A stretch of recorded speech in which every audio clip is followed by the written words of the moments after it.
Баршаңызға сәлем. Бүгін қытырлақ қатпарлы самсаның тестасын жасаймыз.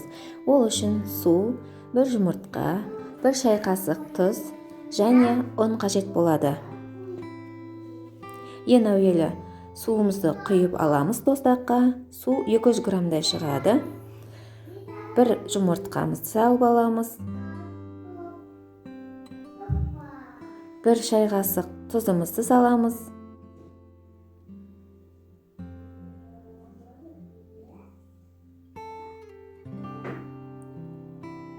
Және оны араластырамыз.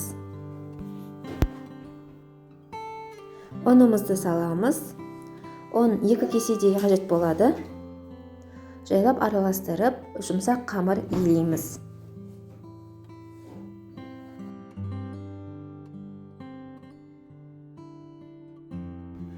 Мен осындай жұмсақ қамыр илеп алдым. Сіздер осыны осы күйінде жайып істесеңіздер де болады.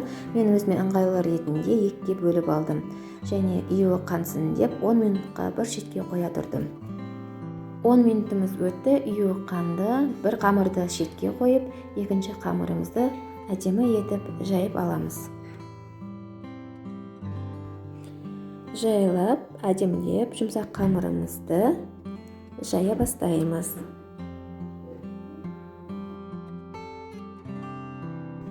Мінекей осылай дөңгелек етіп қамырымызды жайып аламыз.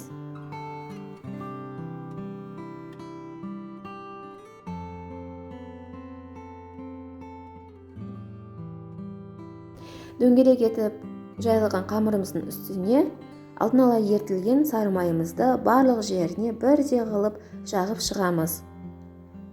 Орнына құйрық май ертілген, маргарин ертілген жақсаңыздар да болады. Негізі маргаринді көбіне мен қолдана бермеймін. Өйткені организмде ол ери бермейді, онша ермейді. Видеода көрсетілгендей орап шығасыздар.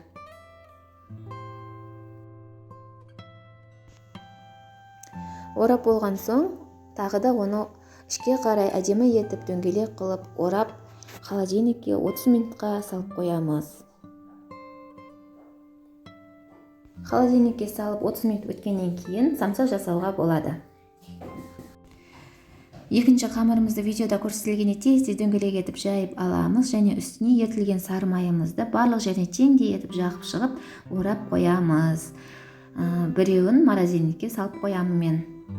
Менің оңай рецептім сіздерге ұнаған болса, менің каналыма подписация етіп, лайк басып, комментарий жазып отырыңыздар. Сіздермен болған Меруерт Есеналықызы.